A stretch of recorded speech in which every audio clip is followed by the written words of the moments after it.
Hello, and welcome to Collaboratory, the show where Mike Morris improvises an animatic with a little help from our audience, and we learn about the craft of storyboarding along the way.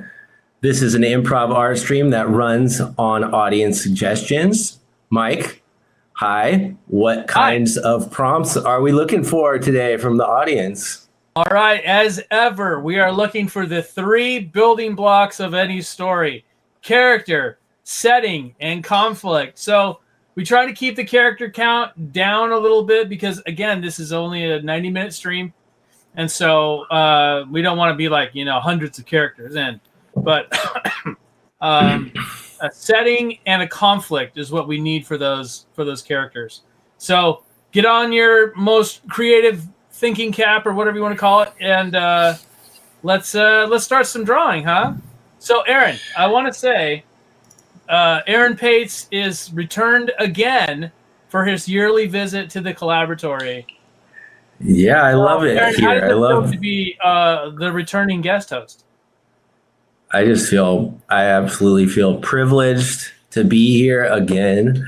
It's so fun. It's so fun to share everything that I know about storyboarding and to see how you storyboard. I mean, there's always something new to learn, and there's always something that I could that you can teach me, or and also just to hear from the audience and kind of see what things they're interested in and what kind of wacky ideas they come up with. Is always fun to see, Well, I think let's talk about creativity for a second, because obviously most of us live in a very hyper media environment, right? We're watching shows, we're watching, playing video games. We were just talking about playing games earlier today. So how do you personally keep your creative wellspring bubbling up? Oh my goodness. I suppose really watching stuff, playing video games, of course.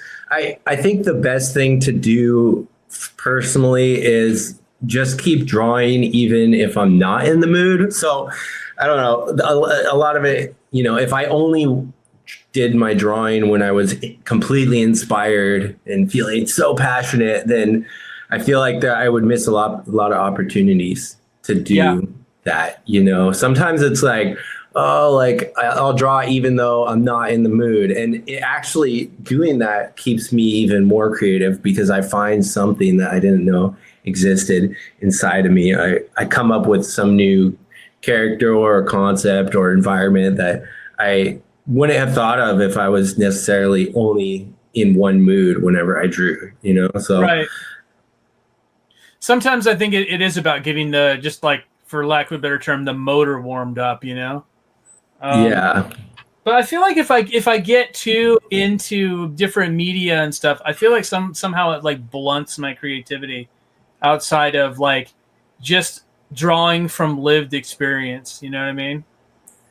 Sometimes just drawing people, and going to the mall and drawing just random people walking around, all that kind of stuff's great. But I really like getting into stuff that is outside of reality, and I don't find myself doing that as much if I'm just, drawing my daughters or, going to the mall and drawing. I really have to sit down by myself and think, okay, I want to draw a dragon, and I don't know, I can't just snap my fingers and there's a dragon. I have certain problems that I have to overcome to make that happen. It's what angle, what kind of dragon, what's the pose?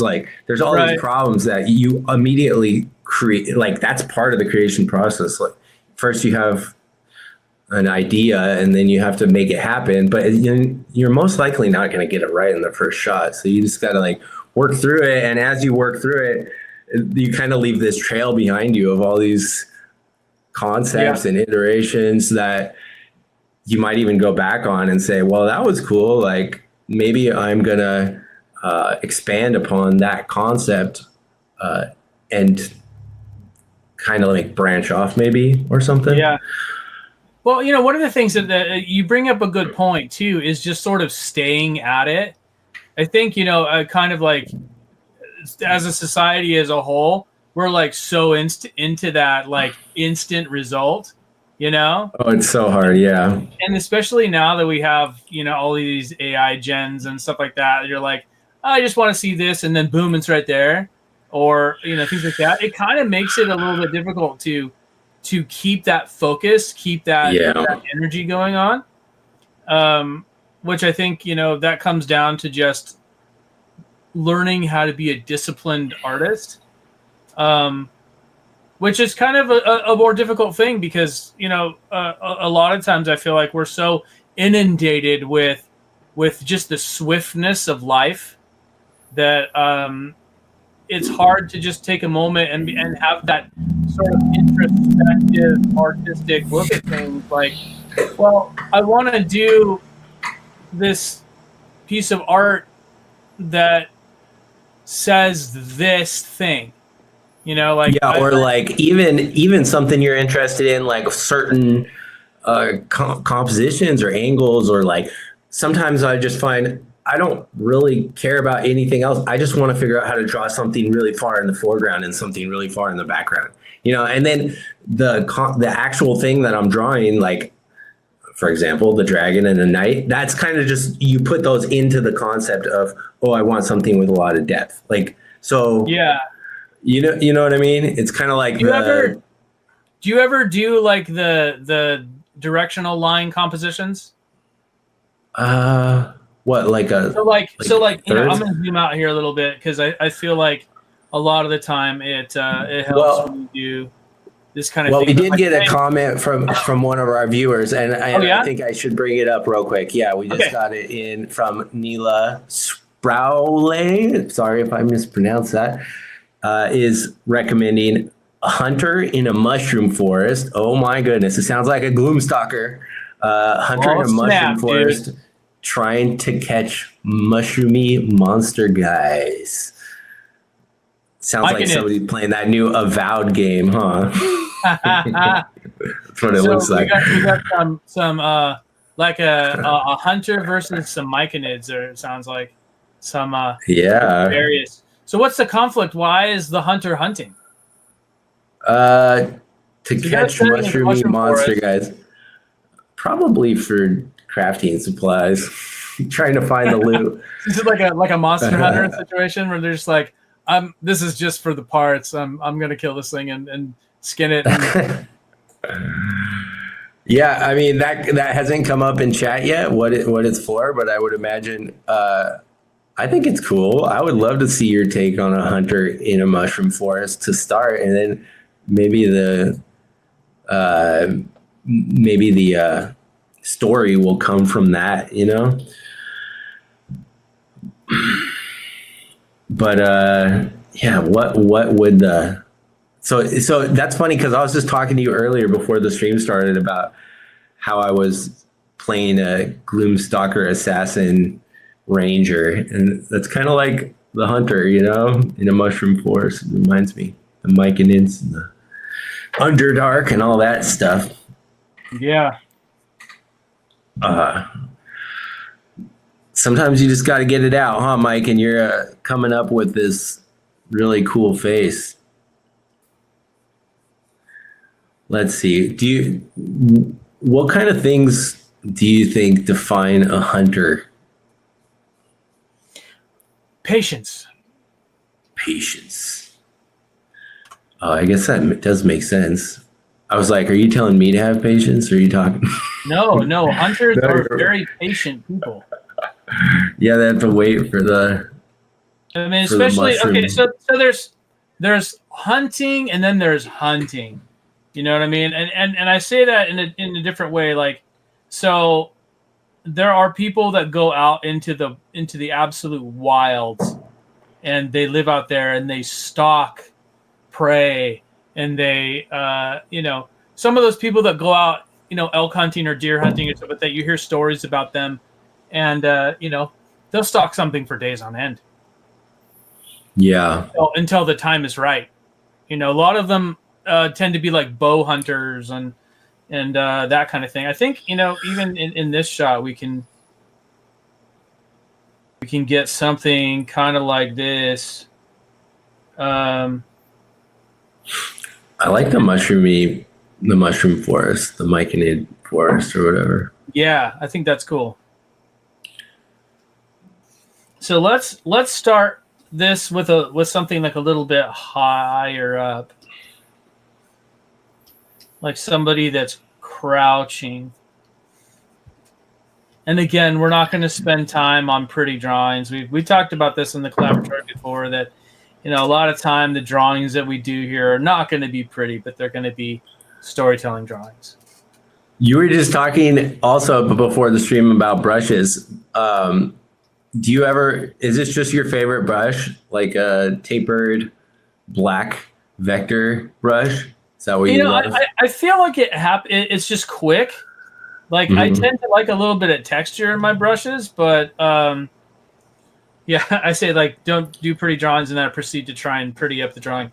Yeah, I'm a real hypocritical maybe. Okay, so let's. It's the thought that counts. I'm sure you can make. I mean, I've seen you make drawings way prettier in terms of like. I mean, your drawing looks cool, but it's not like you're throwing tone down on it and stuff yet, So yeah, you're good, man. So let's get a bigger brush. I feel like I need just a slightly bigger brush. But yeah, I think hunters often are very patient. They're very stoic people, and they don't move unless they have to. Sometimes I'll like listen to like stories about history, because I realized one day, because we talked about this earlier too, is like I really love that whole the fantasy genre, and talking about ancient civilizations that never existed, Lord of the Rings stuff and all that. I realized though one day that I knew more about fake history than I knew about real history.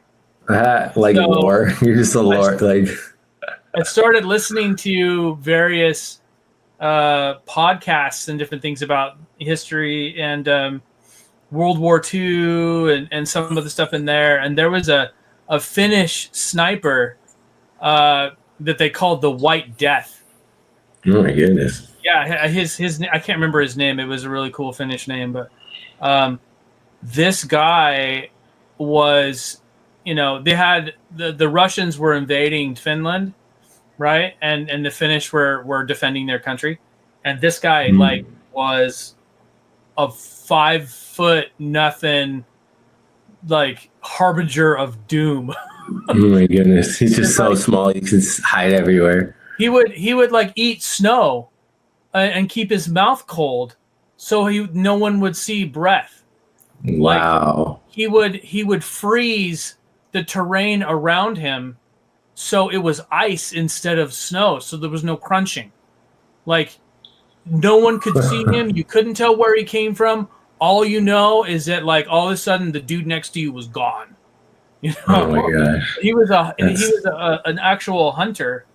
Wow. So I think that like those kind of people, they're patient, they're wily, and they are extraordinarily tough. Like people, like legit hunters. So we got another viewer. Late Tonight Creativity is coming up with some suggestions. I know we're already going on this hunter thing, so we'll have to work this out somehow. Conflict. Girl struggles to leave a dark spirit manipulating her to go into a dark realm. Boy with a white spirit tries to bring her to the light side. Setting is high school and then to a forest. And then also exchange student from a nomad clan studying art abroad. Wow, that's quite a big range of things. How should we work that out, Mike? Well, I'm not sure if we can incorporate everything in there, but I think we might be able to do some of the the spirit stuff. Yeah, a girl struggling. Girl struggles to leave a dark spirit manipulating her to go into a dark realm. Portal might be cool or something. So it's like a mushroom forest. I think we might already be in the dark realm. Yeah. I think the dark realm done happened in here. And I think that, we're probably in this, I would say if you're going to be in like a fungal forest, it's almost like there's a huge canopy or something like that you're underneath, or like, trees or different like structures that grow underground. Even I think we should even take him off this tree branch and have it be some sort of more of a fungal growth. Definitely. Some sort of weird. That sounds cool. Or just like a big mushroom or something. Or a mushroom like that grows on the side of a wall. Yeah. Outcropping kind of a thing, with like other little fungal deals, like the bioluminescent things that you're talking will grow. Now you're talking. Yeah. That's the stuff. The spores. So maybe he's not even this big. Maybe he's even smaller than this, and we can get that sort of more of a feeling of it being an epic kind of deal. It reminds me, this concept, as far as animation goes, reminds me of Nausicaa. The beginning of Nausicaa, where she's in that cave, and there's, I don't know. Have you seen that? I imagine you've seen it. It's been a while since I've seen the Valley of the Wind. Yeah, it's really cool. But, it's like this kind of vibe. It's really neat stuff.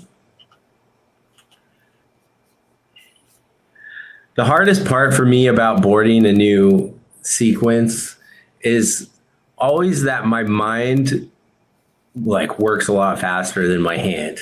So it's kind of like you could have a million cool ideas, but because you could only do so much with your hands, like that's kind of where the bottleneck is. You have to like pick a certain thing, Yeah. Like, and stick with it. Sometimes too, if you just like shift a character over a little bit and then change one thing, like he's gonna reach behind him real quick and grab like I think a grappling hook might be kind of cool to have him go from one spot to another.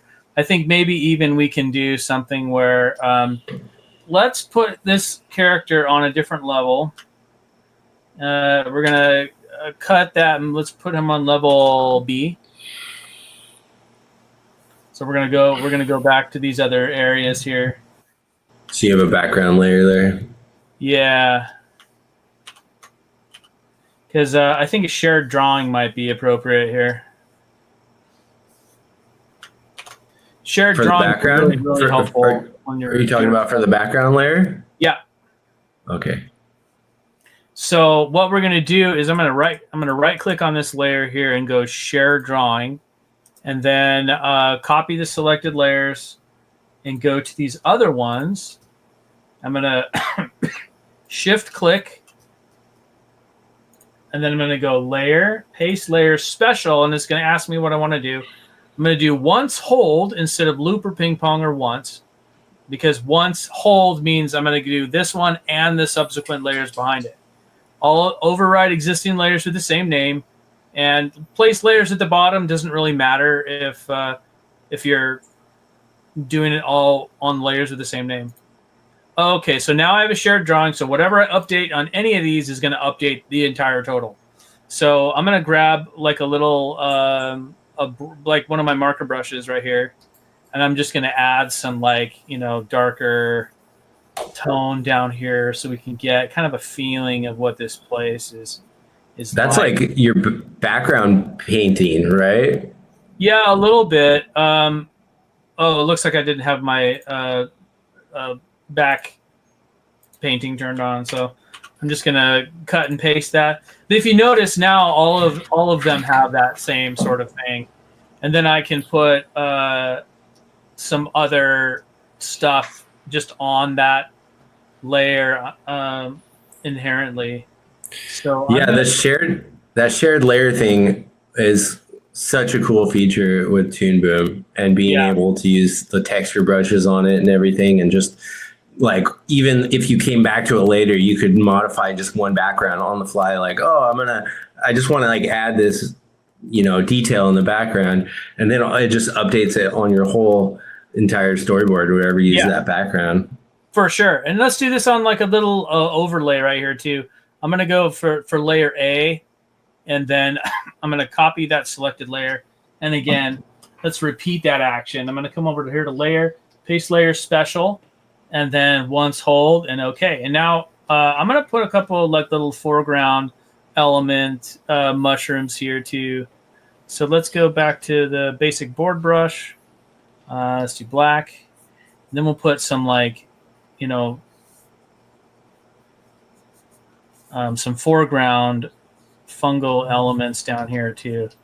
So we can see like this is populated with different growths and things like that. And we can even, do this sort of thing where we turn on our draw behind and fill layers. So we can just sort of trace the outline of this and it automatically fills. It's so cool. Like, when this feature came out a couple of editions ago, I was like, oh my gosh, this is the best. It saves so much time. But you have to make sure that you close the line. Like I didn't there's so many different features. It's almost like everybody has a different method, you know. Like I do similar things, but I don't actually use that tool. I use the autofill thing, but it's basically the same concept of like what we do, Yeah. And then if I want to add like a little bit of a glow to it or something like that, I can just get like one of these soft brushes. You find one really quick. Like here, this one's called Blush. This one does pretty well, and I'll turn the draw behind on. I don't want to do the fill because then it leaves kind of a weird block. It's not soft anymore. So I'm going to add this little kind of a texture right here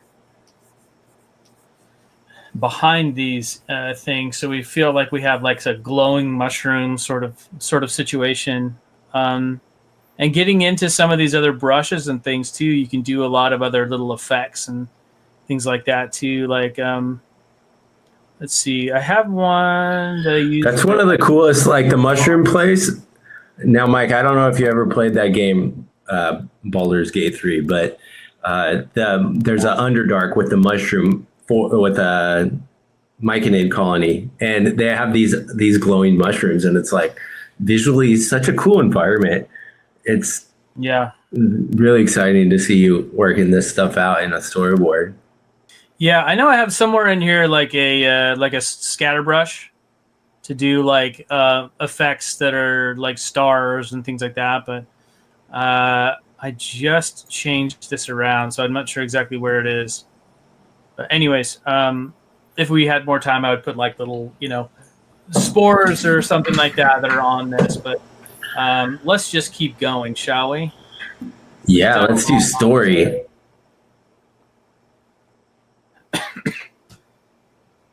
So let's. Are we going to add another element? Huh? Are we going to add another element, like the girl struggling to leave a dark spirit manipulating her? Yeah, I think so. Maybe that's what he's hunting, is the dark spirit. Because and the girl could be kind of like, right. He doesn't actually, he can be hunting more than just the darkness. What about if it's a dark spirit? The dark spirit that's manipulating her could also kind of have myconids around. I don't know. Maybe it's a myconid, like, let me think here, warlock or something. I don't know. What do you think, man? I don't know. Let's see how it turns out. All right. So he's got something of a grappling hook that he's going to take out because he doesn't want to touch any of the spores, right? Hmm.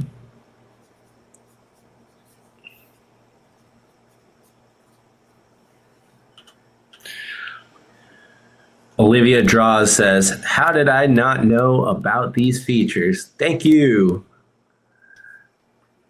You're welcome.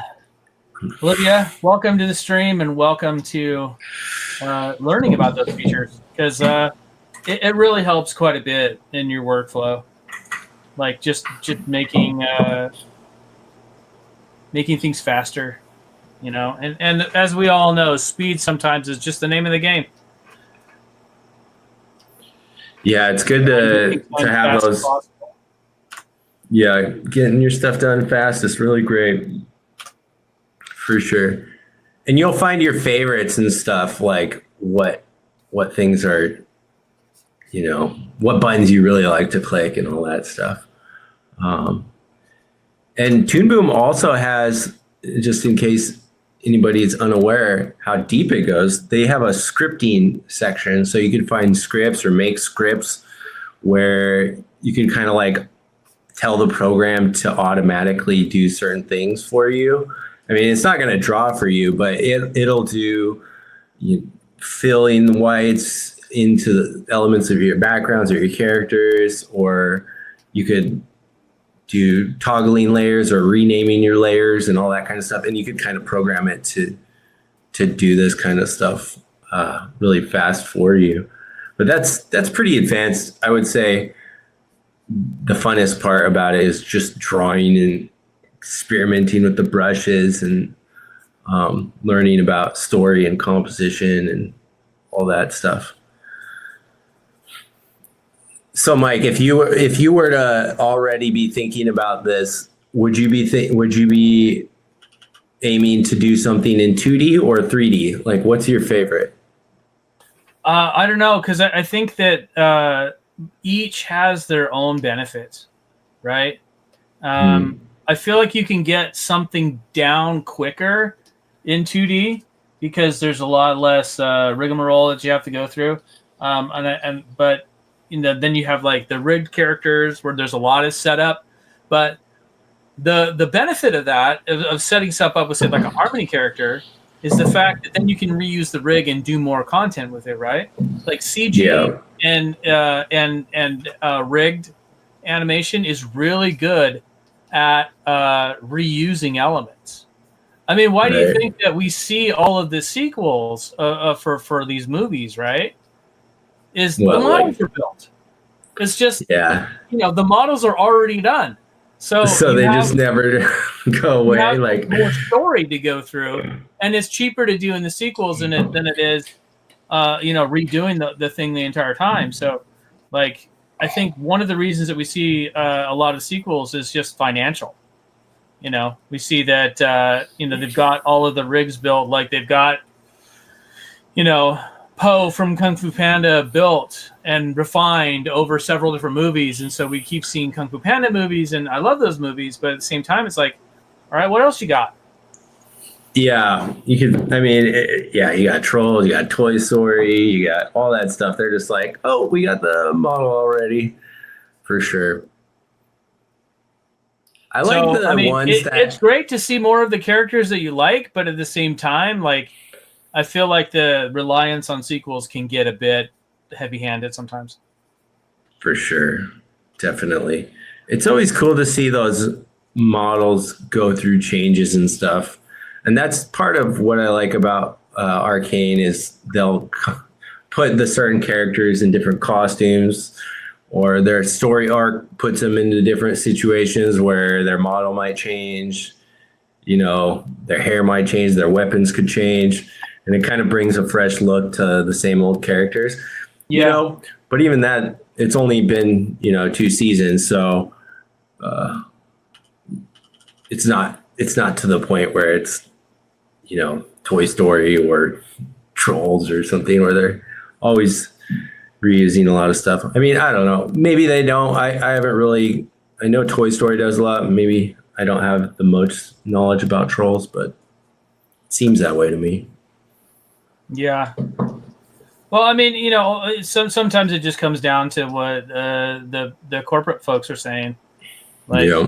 you know, and because you hear about different, you know, stuff that's going on at studios and like projects that they have been developing, and you know, oh, this person that we know got something greenlit, or you know, something like that. But you never really know what's going on, and you know what happens in like the boardroom sort of stuff. You know, I feel like as artists, a lot of times we aren't privy to the conversation, so we don't know like, oh well, this is going to rely on, you know, X investment being successful, or this is going to rely on, you know, the prequel making, or the sequel that we did before making enough money to make the next one. There's a lot of factors that go into paying for animation that a lot of the times we're just not thinking about, or we just plain don't see.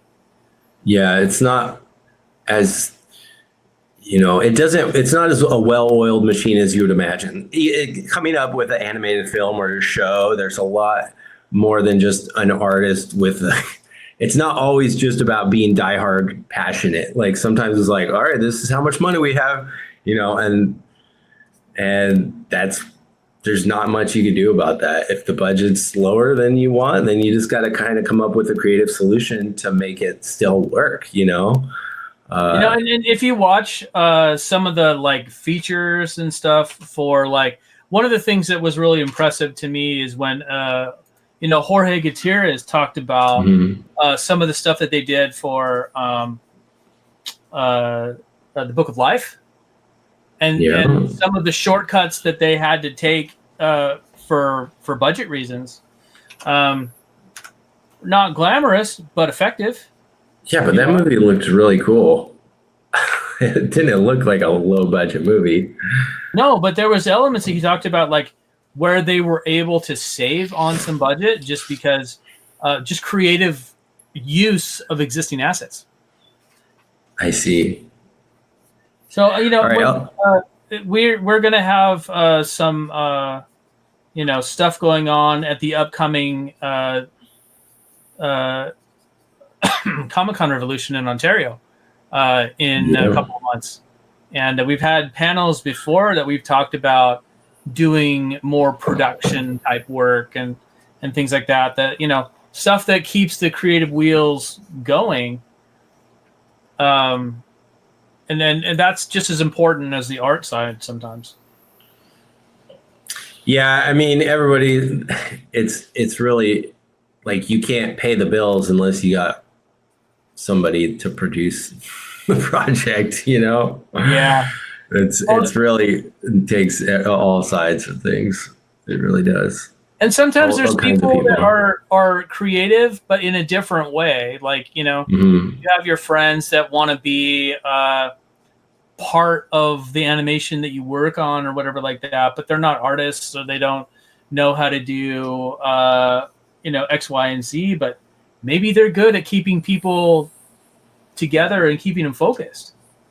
Like, yeah, or like even like morale boosters, super important. People that boost morale in the team, and like sometimes even that could make artists 10 times more efficient. You know, if you're on a show that's a slog, you're not going to get as much work done no matter how hard you try. But you get somebody around that's like very energetic and optimistic and excited, everybody benefits. Yeah. You know? So well, I think that it's necessary that we give a shout out to the late Daniel Ridger. Yeah. Otherwise known as the G-Man. Who was one of those guys who so Aaron and I worked on a show called Future Worm for Disney XD that our producer was like one of those people that was instrumental in keeping the morale like super high on the show, because it was a lot of work. You know, it was a lot of work to do, and one of the things that kind of kept it going was this very energetic guy that helped keep the team like solidified together and kept us, going. Yeah, it made the shows. He made the show so much fun. He really did. Really did. Rest in peace. So, yeah, I did get another comment here from Olivia Draws. She wants to know, well, I'm assuming a she, for the shared drawings, do those also work with 3D layers? Like, do they keep the same Z space value? That's a good question. That's a very good question. I would say experiment with it and find out. To like, as a cursory thing, I would say probably. But whether or not translation enters into that, besides sharing the actual, drawing itself, I don't know. Yeah, the 3D layers. Thought about it. 3D layers are a whole nother side of things. I don't personally have a lot of experience with it. Like I said before, ToonBoom offers so many different ways of doing things. You'll find a lot of people working in it, and they have completely different workflows. And I might be a professional when it comes to using the program, and Mike is as well, but that's hardly makes me, a complete expert. I don't know a lot about 3D layers. You ever work with those, Mike?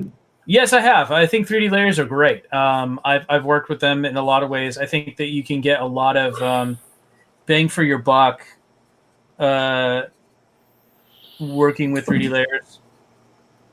Because especially because I haven't really worked on a lot of 3D shows, but when you do things that are more dramatic and you need parallax type stuff, 3D layers are the way to go. Like if you're going to do it involving multiplane, the only thing is a lot of studios, they don't have the infrastructure to do that kind of thing because they don't necessarily stay in Storyboard Pro. They go to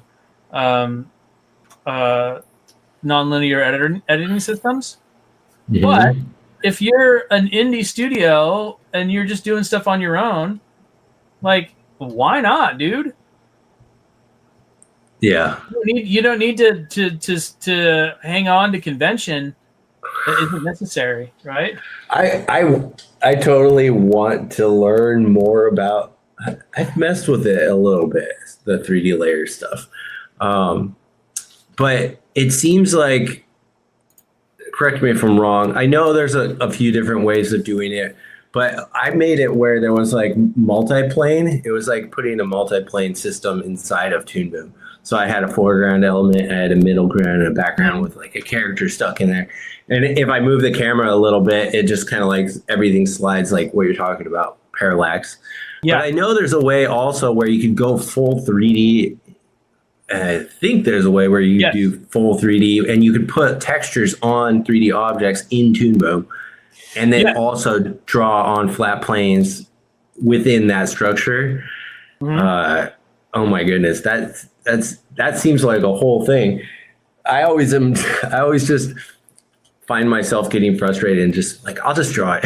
I'll just draw it. Well, I mean, there's a certain automation that can happen that really makes things a lot more efficient in the long run.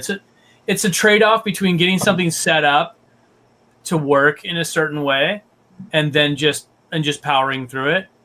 It all depends on what kind of time that you can devote to something. What is going to be the most efficient use of your time, right? That's really what we're talking about here, is what is going to make something not only efficient to do, but editable. Because as we all know in boards, what's the one thing about boards that is never going to change? The fact that it can change. What? Wait, what did you say? Change is the thing that doesn't change in boards. Oh, it's sequential. It's a sequential art. No, just the fact that it's gonna need to be revised. Oh, I see what you're saying. Yeah. It's like the only constant is change, right? Yeah. And I do really love the whole, look of like Spider-Verse storyboards or something, where you get that camera that's moving around in a 3D space and you have the characters jumping towards the camera and the camera spins around and the background's like perfectly synced with it.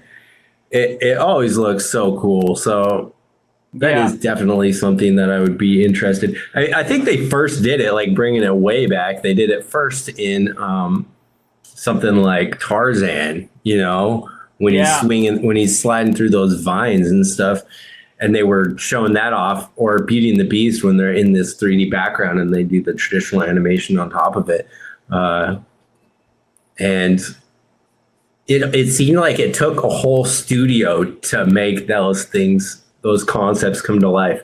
And nowadays we could do it just on our own personal computer, like on one program. It's not like you have to go to some kind of like tech department just to say, hey, we just need this 3D environment built. You better call NASA or something. You know what I mean? Well, I mean, those things were very, very cutting edge tech back in the day.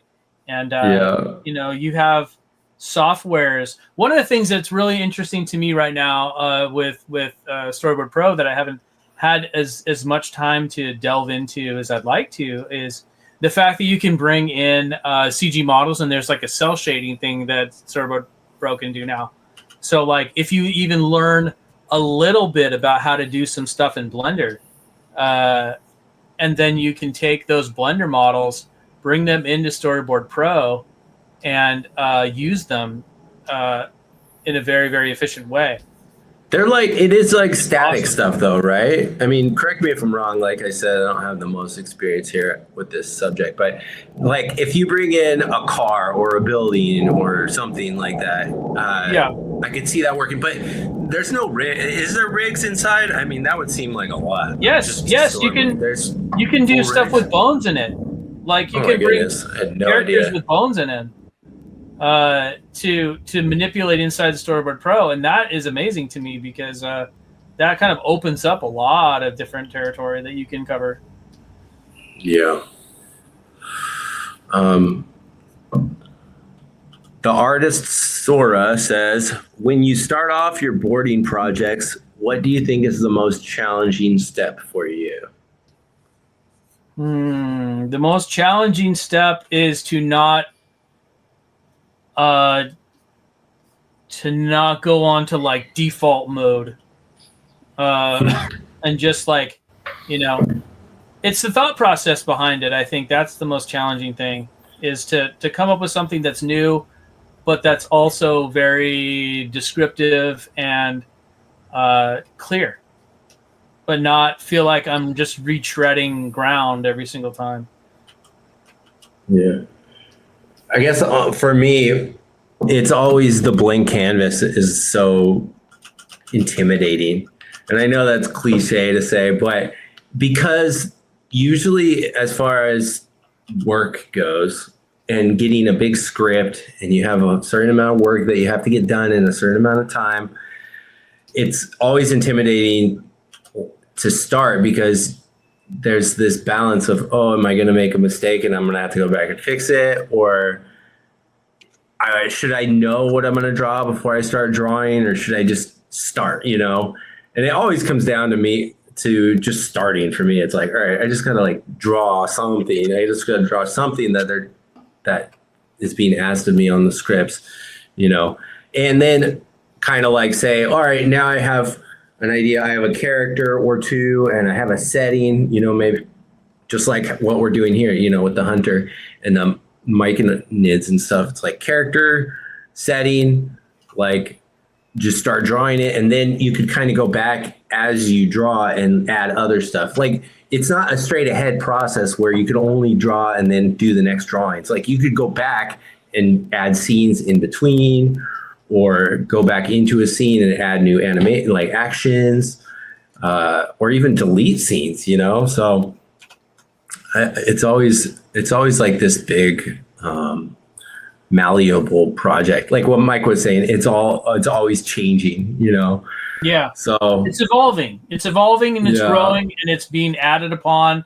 And, you know, cause when I was working on DuckTales, you would see, you know, stuff come in and then things get revised, or sometimes it was a fairly rare occasion because we had really good, a really good writing crew. And we had a really good directorial on that show. But there'd be sometimes an overhaul was necessary. yeah, So- and like being able to let go of things, and like for the purpose of the story, and saying, oh, I'm okay with these drawings being trash. It's not about the drawings as much as it's about the process, as much as it's about the story. I don't know. Would you agree, Mike? Yeah, it's about telling the story. That's what is really important. If the drawings are clear enough, it's about the storytelling. Yeah.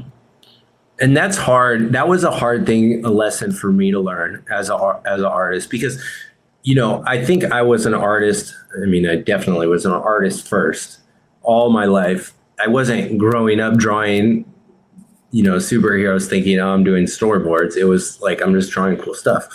And from there, it kind of was like, okay, well, I found work doing this thing that I like to do. And the work is called storyboarding.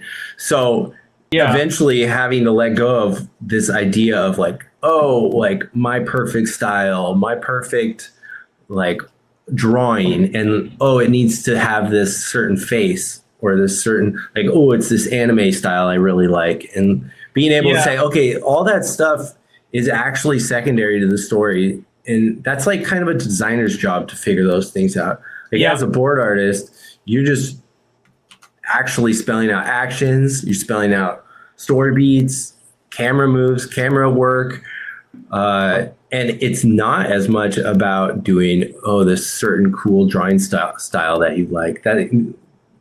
And it's really, I think that was really hard for me to let go of, but definitely animation as a whole it works best as a team process. Yeah. Well, I think it's also good to be a very rounded out kind of person where you're able to switch gears between things. You're able to do a nice drawing every so often. And you're not hamstringing yourself by saying, oh, I'm only a board artist, or I'm only this, or I'm only that. You can be more than one of those things. You can be an artist that can do the whole thing. You can make your own films. And I think now, and especially in this environment that we're seeing sort of this downturn in animation, and it's cyclical oftentimes. Oh yeah, I can see what you mean. You'll see big booms and you'll see slumps, and that's not uncommon. But I think it's incumbent upon people now, especially with the tools available, that you can make your own films, you can do your own stuff, and you don't need people's permission. You don't need a studio to pat you on the head and tell you you're awesome. You just need to make stuff. Like, I think that's one of the lessons that is really difficult to get is sometimes people aren't going to tell you that you're awesome and that you can do the work. But you should be telling yourself that you're awesome and you can do the work. Because like we were talking about, you've got the tools, you've got the talent. You know, there's like the Ghostbusters. We got the tools, we got the talent, right? From Winston saying that. And you do. You have everything at your disposal, and you don't need anybody's permission. You don't need anybody to validate you. You just need to make stuff. And that's what's going to be the most powerful thing that you will encounter is you have everything within your power. Like, even if you don't have a license right now for Storyboard Pro to have it for the whole year, you know, you can do something in 3 weeks. You can do something and make with something a trial, with the trial version, because the trial version is fully functional. You have the whole thing available to you for 3 weeks. So what can you make in 3 weeks? You know, the tagline of this show oftentimes is, look what I can do in 90 minutes. What can you do in 3 weeks? But what can you do in 3 weeks? What can you make in 3 weeks? Can you board out your whole make story? A whole film? Yeah, can you write your script with or like write out your beats and have everything beforehand prepared? So when you have your 3 week trial of Storyboard Pro, that you're like hitting the ground running and you've got everything ready to go, and then you're boarding the whole thing out. You've got an animatic in 3 weeks, and then you're going to take that to the next level. Maybe you can download the 3 week trial of Harmony, and in 6 weeks you've got your own short, and then you put it out on YouTube and make enough money to buy a subscription and make more stuff. Like, there's the sky's the limit for you guys. I would say even on that point, like you can do a lot in ToonBoom. I mean, if you wanted to, I mean, Harmony's great, especially from what I understand for puppetry animation, but you can do a full-on color storyboard animatic with sound. Like it's in Storyboard Pro. Like you could record sound into Storyboard Pro. That's another cool feature. If you wanted to throw what we call it scratch audio down, so you just record your own voice saying something, you could just record it straight into ToonBoom Storyboard Pro. Yeah. And it's just a few clicks, you know? So if you're like, all right, it might not be the final voice for the character, like, you know, you don't have your favorite actor saying the line or whatever, but you can put your voice in for now, and you just record it straight into the audio line there. And it's kind of like the animatic is this big mock-up of like what you're planning on making. So you know, they're not the final drawings, they're not the final audio, they're not the final, you know, character designs. It's not the final timing, because it's all going to go through other people. It'll go through an editor. It'll go through a, you know, audio specialist or like a dialogue editor. It'll go through the design team. But as ToonBoom Storyboard Pro, as far as that goes, like you can make something that is very finished in ToonBoom. You really can. You know, and the tools are there. The tools are powerful, and they're easy to use in a lot of ways. I mean, obviously, there's going to be a learning curve to anything. Anything you do in the creative space, any new software that you learn is going to have something of a learning curve. But I feel like in the ToonBoom stuff, the barrier to entry is so low that you can just pick it up and kind of start going with it, even if it's just in the most simple ways. Like, you know, a lot of people don't realize that,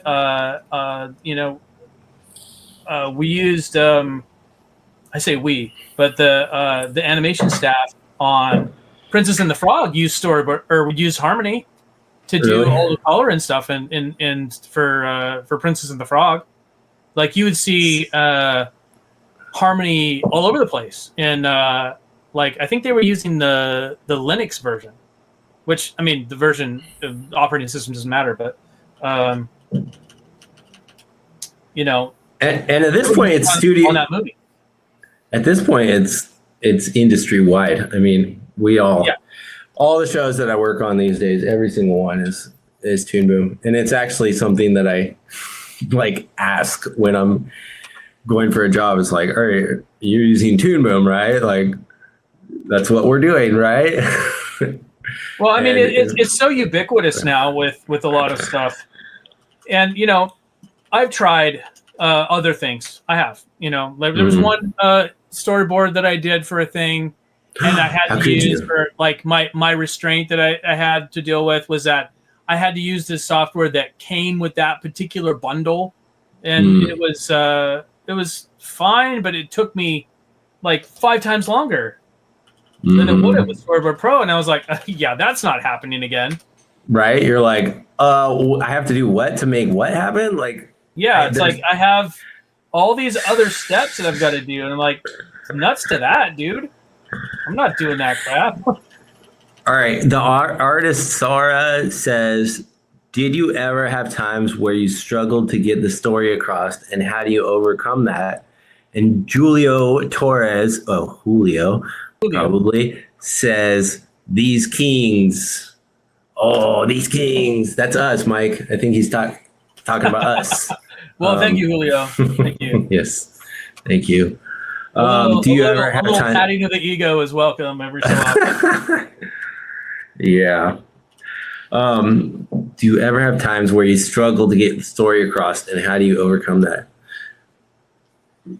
I guess hard work is not a very helpful answer. You work through it. You work through it. You think about it. I don't know how many people are familiar with the word ponder, right? Mm-hmm. But pondering, I think, is one of the things that you sit down and you think about the problem, and you get comfortable with being uncomfortable. I remember that I watched a while back the great Monty Python sketch comedy guy, John Cleese.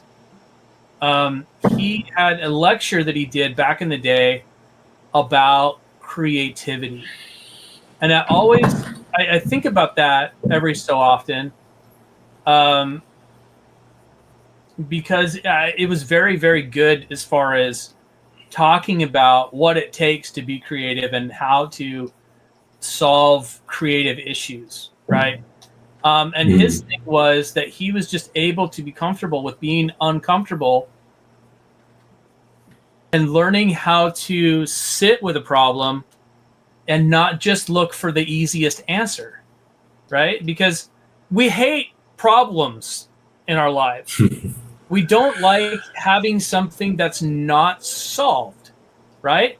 For instance, my wife and I were just watching that show Silo, the one on Apple TV, and we just finished watching the season 2 finale, and we were like, "They left us on a cliffhanger! No! Oh no! You know, like, I need closure. Like, we don't like having problems that aren't solved, and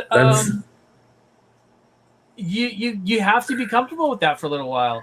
You have to be able to put yourself in a place where you can not have it be so precious in your mind that it stunts your ability to think about the issue.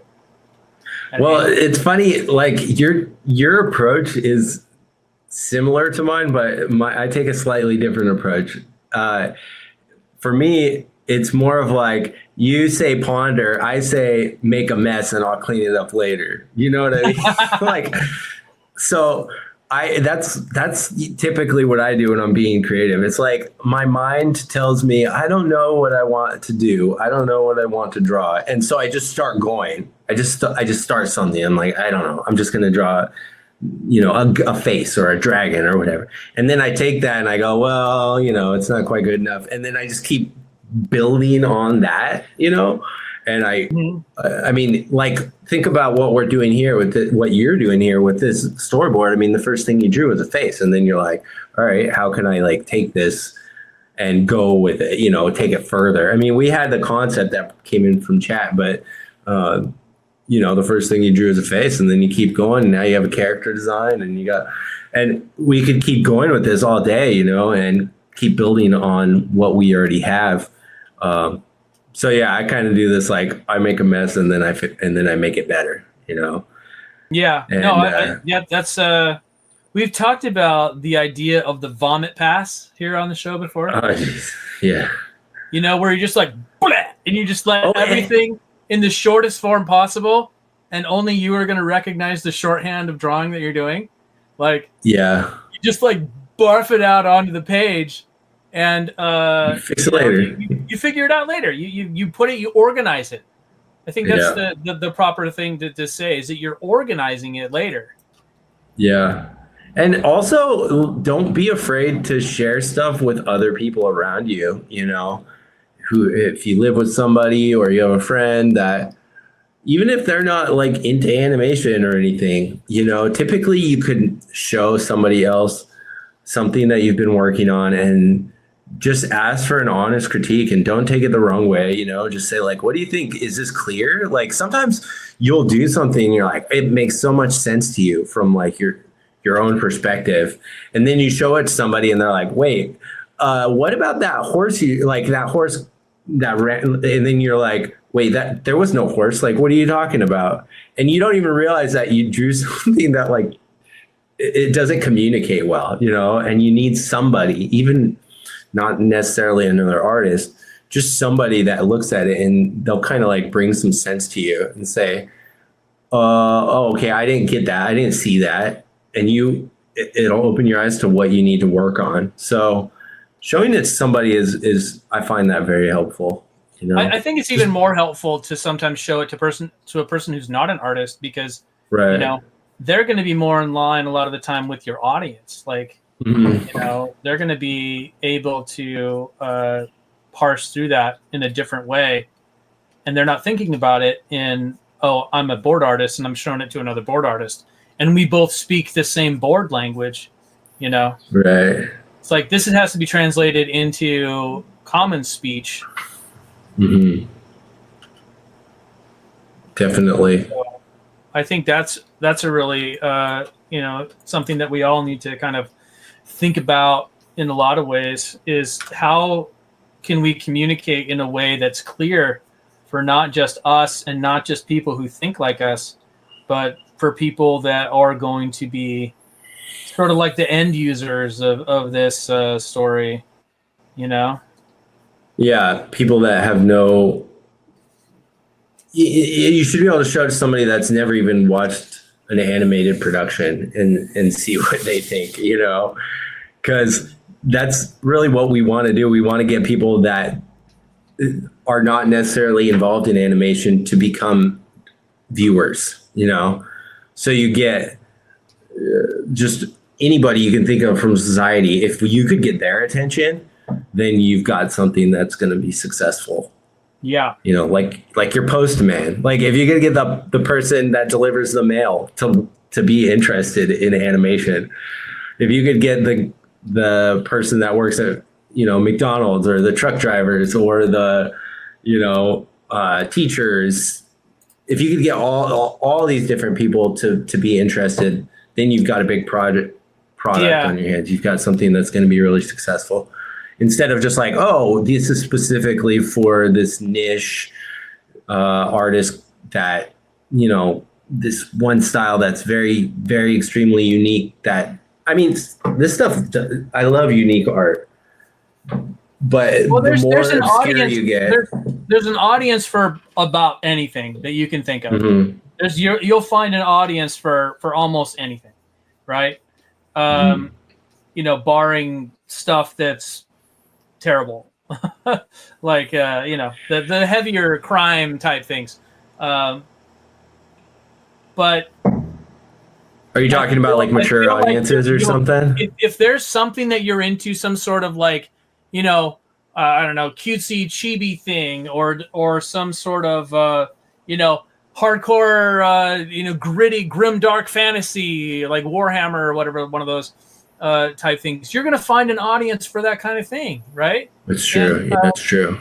So you just have to make it the best you can make it, and cultivate that audience, right? Like, if you're thinking that you have some creative vision that you want to get out there, chances are there's going to be somebody out there that's going to think it's super cool, you know? And I think True. that's even, it is true. a more of an impetus for people to do their own kind of work. Yeah, I think both approaches are good. It really kind of depends on what kind of an artist you are, you know? Yeah. It's like, there's a lot of successful indie artists, you know, and there's also a lot of successful artists that are kind of like a corporate artist. I'm a little of both personally. I do my own stuff on the side, and I also just do the work that, you know, the companies need done, you know. And, well, I mean, you've got a family that you're supporting, so you know, yeah. that sort of economics play into it as well. Like, you know, I've got to make a certain amount of money to make this worth my time as a living, because that's what I do for a living. So there's that aspect, the economic aspect of it too. I'm just realizing like what you're doing with this shot, and it's blown my mind. I thought you were just doing this little sketch off to the side, but you're actually gonna I don't know, maybe I don't want to spoil it, but it looks like he's jumping down, and then you're gonna track with the arrow that is being shot off to the side. That's gonna be wild, man. So yeah, we've got this shot that we're working on right now where he's been running through and jumps down a cavern and then gets ready and shoots not one but two arrows. With action stuff, we tend to have a lot like looser drawings because all of that stuff it's very drawing intensive. Well, it'll fly by too. It's only on screen for a split second. Why not make it 3 arrows, Mike? Come on. Because there's only 2 guards right here, dude. How about 6 guards? How about shut up? Hey, I really like that sequence you did. You did this sequence in Future Worm where there was these like fish army guys. I forget what it was, but it was these fish guys that were like, there was this huge mob of them, and you like did this copy paste thing, which worked perfectly for what it was, and they were all marching together. It looked so cool. Anyways, and then there was this big blaster mount battle with lasers and stuff. All right, we got Julio is I have to pay some attention to chat here. Let's see. A few things, so I'll just read them off. Julio says, I wanted to say when I draw storyboard or sketches, my rendering is a concern. I think it is smart to be aware about drawing for storyboard. Does compare or contrast with drawing fine art. It sounds like, yeah, you're talking about rendering. Well, it depends on what type of story. I know some video games do it a lot more, but also we'll touch on that. But also, I like to draw or render excessively when drawing for sketches or storyboard. I like rendering, but does it become a problem when I should complete the work within a due date?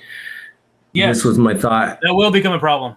Yeah, you're right in assuming that will become a problem because due dates are important, and obviously sometimes there's going to be extenuating circumstances, right? So I started my own company back in last July, and we've been dealing with that very thing, deadlines and such, and making sure that we organize ourselves in such a way that we're able to meet those deadlines. And at least, in this last one, we went over by a couple of days, and sometimes a couple of days can make all the difference with whether a project is well received by a client. So, you try not to skimp on quality because quality is super important. But at the same time, sometimes you just need to get the job done. Yeah. And so you can't be like I've been saying before, like you can't be super precious with the way that things go sometimes. You just have to make sure that it's clear enough to really have that communication right there. One way that it can be looked at is if you're rendering your drawings, then they're going to take a lot longer. And in terms of storyboarding, it's generally, it's always sequential. It's sequential art. So rendering one image, if you look at like the math behind it, you could render one image, or you could draw 2 images that are not rendered. Or maybe you could draw 3 images that are loose and not rendered. So the way I see it is I would do all the drawings very loose that I need to do in terms of the whole entire story, and then go back and make them a little bit cleaner. You know, maybe you could render on the eyes or something, just a tiny bit to like show emotion or something, or draw the hands a little better. And then if you're still feeling like going back and doing more, you could always go back and do all the drawings again. So you do like passes, you do passes on the board. Yeah. Like what Mike is doing right now is like, this is like what I would think of a thumbnail pass, or, I mean, or even rough. I mean, sometimes it's even more scribbly, you know? Mike's drawings are actually very clear. You could even do them more scribbly. So you could use scribbles to tell a story. And if you're focusing on rendering, it's going to really slow down the process. And it's also going to make it so that way you're not focused on things like shot selection or, composition and all these kinds of traditional like staples of storyboarding, where you could work all that stuff out first and then go back and you could play with rendering. So that is what you say. This is what I thought after Mr. Aaron Paetz commented about drawing to convey a style. Like if you're focused too much on one part of drawing, one way of drawing, like rendering, then it's going to make it hard to focus on a lot of other things to learn. Because in the world of drawing, there is a lot of things to learn, you know. There's books, there's almost encyclopedias about it. You could learn anatomy, you could learn lighting, you could learn composition, shot selection, camera focal length. There is a lot when it comes. So if you're only focused on rendering, then it's going to make it hard to progress as a board artist. Well, you just need to make sure that you put everything in place. Like if you can have a beautifully rendered storyboard, but if you don't have all the elements in place, if it's not completed, at least in some way, shape, or form, then you're doing your client a disservice because you're not giving them exactly what they need, and which is the story. You know, you're not giving them the story that they've asked for or that they've hired you to do. So that becomes then an issue that you have to rectify. Yeah, Mike, I really want to see these mushroom guys get hit by those arrows. You're gonna get creamed. We got like about 15 minutes left, so this is it's getting there. We're getting it's getting crunchy, right? I don't want to pressure you, but I want to see those mushroom guys. I can't even talk. I'm too excited. I want to see these mushroom guys get hit by these arrows. But yeah, we're getting there. It's such a cool shot you came up with. It's coming down, and then let's add another keyframe right here. And so these. Can you expand your timeline a little bit so I could see more of what's the stuff? I mean, pull that bar up so I could see more of it. I mean, not to slow you down much. Yeah, just a little bit. So everybody could see what you're doing down there. So it's timeline view. Here we go. Is that better? Yeah, yeah. So we can take this even and move it just slightly. So we have a shot kind of come down like that. Maybe even take the B camera and make it just a little bit smaller and have it like be a nice gentle camera move. And then we're gonna get another camera and put one right here, which is going to follow these arrows. So we got shoosh, woo. So for chat, you can see he's doing the camera work. It's in this little bar that's above all his drawings, all his panels. And it makes it very easy to do a whole scene as almost like a flat drawing. Like it's not like you're drawing inside of a box all the time. You could do this whole scene played out, and then you move the camera to, it's almost like you're filming what you drew. Yeah, so I think we could even get rid of this right here and just have it be, shot. arrows follow, and then we even need to maybe even put the camera right in front of here so we follow the arrows a little bit more closely. And then we're going to cut to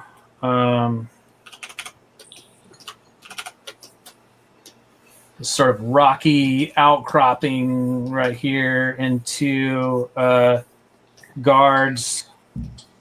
You know, they're mushroomy kind of look. No faces.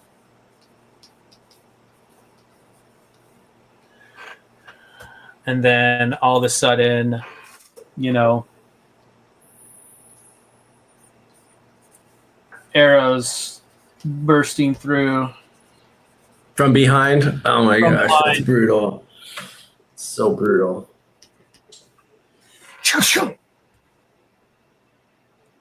And it could still be for kids because they're just mushrooms, right? Yeah, we're not breaking any of the rules. S&P. No, I think S&P might have a problem with that, but you know, again, if you're doing your own stuff and you're an independent creator, nobody cares. But it's funny, and there is that whole thing about like, oh, if you make it robots, then you could chop their heads off.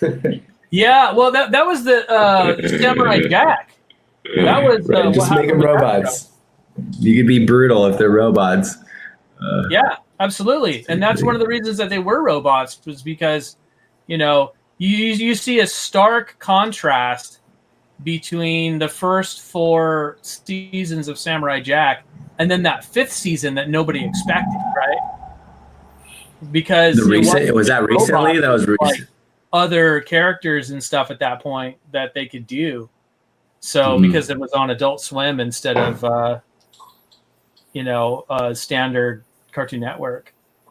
Right. I got a couple more comments here before as we wind down. Chaco and Jumanji. I want a pencil tool that I can use between Storyboard Pro and InHarmony, a vector pencil. Where can I get more pencils? Do you know about working between Storyboard Pro I mean, and InHarmony? they're cross-compatible. They're just XML files. They are cross-compatible, but you're probably going to have to build it, my friend. Yeah, if you want a specialty one. You might be surprised at what you could do with just a simple line pencil, though. Like Mike is using a very, very basic brush to tell a very big story, and a lot of the best animation that you've ever seen, even with traditional animation, you look at the cleanup. It's just this tiny, it's a finest little line. Used for a cleanup line. It's basically just something to hold the color in, it's just something there to like hold the reds and the blues and the greens and kind of like be a placeholder. But you can do a lot with just a basic pencil brush. But of course there is always custom brushes, and I've personally made some of my favorite brushes ever in ToonBoom. I mean, it's got a very advanced brush engine, and you just kind of like, I think you just double click them, or you go to that little like box above the pencil menu, and you could modify all of them all you want. Yeah. I mean, if you go onto the ToonBoom Learning Portal, it'll show you all the stuff about making your own brushes. And it's worth it. It's worth putting a little bit of time and effort into it because, again, that's going to increase your productivity, which is going to increase your efficiency, which is going to increase your output, which, in turn will make you a more effective board artist. Do you ever do this, Mike? I have this problem where I sit down and I just play with brushes forever. I want to try all the different brushes, and I just like mess with them and I tweak them and everything. And I do this for, a whole night, one night. And then I just go back to using the same brush I always used, like, oh, that was so cool. I made all these awesome brushes. And then I'm like, oh, where's my like thin black line, I find Because myself doing that all the time. you've developed your process, right? Yeah. You developed your process, and you don't necessarily need more than that outside of, specialized circumstances. Yeah. But they're fun. It's fun to play with, and if you're, especially if you're just starting out, you could really choose a way of doing things that maybe is very original. Like texture brushes are so cool, but I still only use them once in a while. Well, because a lot of the time, either you don't need them, or they will slow things down if you get them too heavy. Yeah. Let's see. We're getting some more comments in here. Ricky Charms. I love seeing the artist process. There's so much to observe and learn. Thanks for sharing. You're welcome, Mike. Mike's saying you're welcome in his head. He's just so focused on getting it's our this deadline. pleasure, dude. Really, this show more than anything is a labor of love. And I'm so grateful that we're able to still be doing this after so long doing Collaboratory, because it really is something that we believe in, and that helping people get to that next level with their storyboarding is it's very rewarding. So thanks for showing up and being here with us, because you guys make the show happen. This audience, or this show runs on audience suggestion, right? So without an audience, what suggestions are we gonna get? Nothing. Hey, we're running out of time, Mike. We're gonna need you to play the animatic. Also, one of the last comments here. Olivia Draw says, "Aaron, I'll buy your brushes," which is so inspirational. But I'll tell you, Olivia, if you just reach out to me, I'll send you some brushes on the house. No biggie. You can find my website, I think, there must be some kind of like link in the description or something like that. Or just look me up, Aaron Paetz. On the internet, just Google me. You'll find something, I'm sure. But yeah, Mike, we got to see that animatic soon. We got 6 minutes left. Yep. You can't work all weekend on this. No.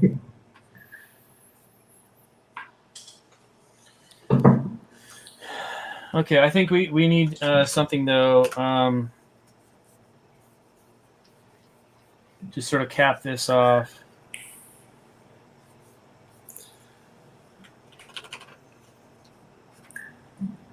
I should turn on some really tense music. It's like always when you're in like the final stretch of your storyboard and you're crushing, you have a deadline looking over your shoulders, you got to turn on like some epic soundtrack music and just totally go into the zone for 8 hours. Well, you just sweat bullets all day and miss your lunch. Yep. That's the thing. So we are gonna put a little camera move on this. So beginning and end. Let's give it a little bit of room to breathe in the front. And then we're going to duplicate that layer. Normally, we don't want to necessarily duplicate the keyframes with it, but that's all right in this case. And I'll just bring this out a little bit. We have the girl being overrun by the spores as some crazy myconid, villain is introducing more spores into this, covered in fungus thing that's being perpetrated on the, you know, Yeah. who knows who this person is, whether it's a relative. I'll let you guys decide who this woman is, whether it's a daughter or if it's some townswoman or something that's being put upon by these mushroom. It's kind of like the traditional storyline of a dragon with their little princess captive or whatever, but this one's a hunter with a myconid monster and the captive some kind of princess. Yeah. All right, couple more comments here. We got a lot of thank yous coming in. Nina Sproule says, "Thank you so much for drawing my prompt. What a pleasure to see." Delaire Doyle says, "My animation class said you guys are amazing. Thank you." Also, my animation class just walked in and they're so in tune. Awesome.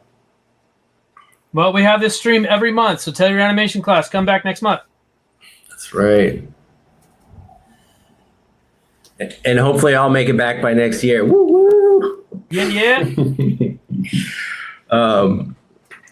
So also, this is for Olivia, who was saying you'll buy my brushes. If you want to get a hold of me, just go onto my website, aaronpaetz.squarespace.com.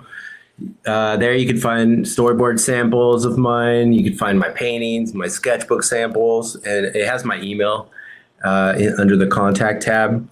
And if you reach out to me there, I'll send you some brushes for ToonBoom for sure.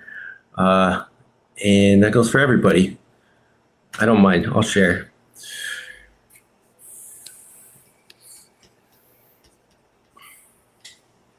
All right, Mike, we got 2 minutes. You got to tell us. All right. I'm almost done. I don't care if we go over, but I don't know if that's going to work. I'm sure it might be like a little bit. Might just automatically the screen might just go black. This is the reality of storyboarding for everybody watching. Your palms will be sweating at the last minute until they finally just say, "Hey, no, seriously, it's over. You're done. Give me the board." Yeah, time to turn it in. Put it on the server now. Yeah. That's it. And then the editor's got it and you're still sending drawings like, "Could you add this one?" Yeah. Hopefully you're good friends with the editor, so he's like, "All right, man." You know? Yeah. Oh, it looks like somebody already logged on to my website. Ricky Charms is saying, "The samples on your website are amazing, Aaron. Love the dragons." Well, thank you. I hope you like them. Those are just for fun.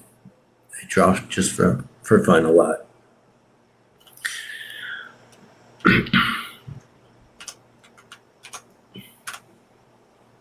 All right, then we need one more image of Hunter. Let me guess. We'll do an image of the damsel being rescued. It could be like the still victory painting, Yeah. And he's got her like wrapped up in his cloak as he's taking her out of this terrible area. She's been rescued. It's a good one. This is a good one, Mike. I like this one. Rescued from the Underdark back into somewhere where trees exist. Yeah.